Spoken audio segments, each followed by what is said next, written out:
नमस्कार, मी शामराव मोकाशी, अध्यक्ष राजाराम बापू पाटील रिक्षा संघटना। जुनी वाहनं खरेदी करणाऱ्यांना एक जाहीर आव्हान आहे की महाराष्ट्रात स्क्रॅपिंग ॲक्ट हा लागू झालेला आहे।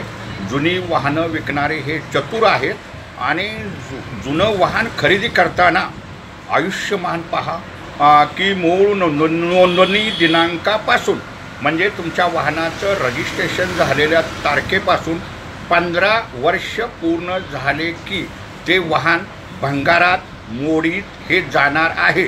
त्याच्यामुळं हा स्क्रॅपिंग ॲक्टच झालेला आहे। केंद्र सरकारचं नोटिफिकेशन आहे, महाराष्ट्र शासनाचं नोटिफिकेशन आहे आणि कामकाज त्याच्यावरती चालू झालेलं आहे।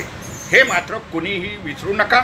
आणि जर तुम्ही जुनी गाडी खरेदी केलीसा 15 वर्षाची 14 वर्षाची तर तुमची गाडीची भंगार होणार। जर तुमची खाजगी गाडी असेल तर तिला 15 वर्ष पूर्ण होण्याच्या अगोदरी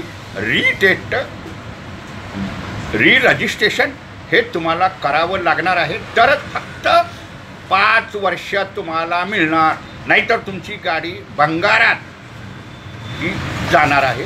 हे मात्र कुणीही विसरू नका।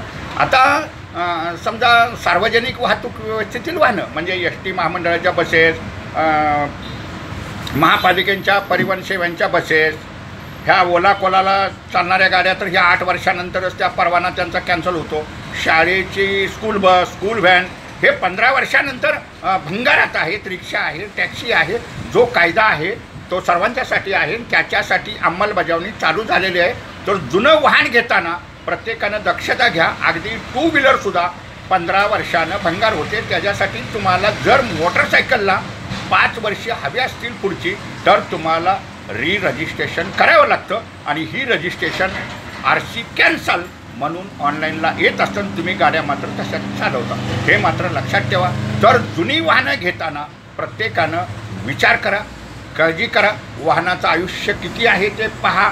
आणि ते गाड्या विकणारे सुद्धा चतुर असतात, व्यापारी हुशार असतात आणि कॅन्सल झालेली गाडी तुम्हाला विकून 40-50 हजार रुपये घेणार असं कुणीही हसू नका।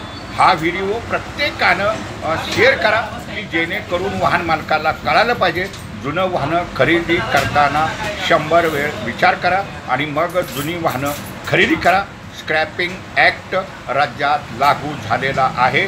धन्यवाद। मूचवाले मोकाशी यूट्यूब पहा, लाईक करा, शेअर करा, सबस्क्राईब करा। धन्यवाद।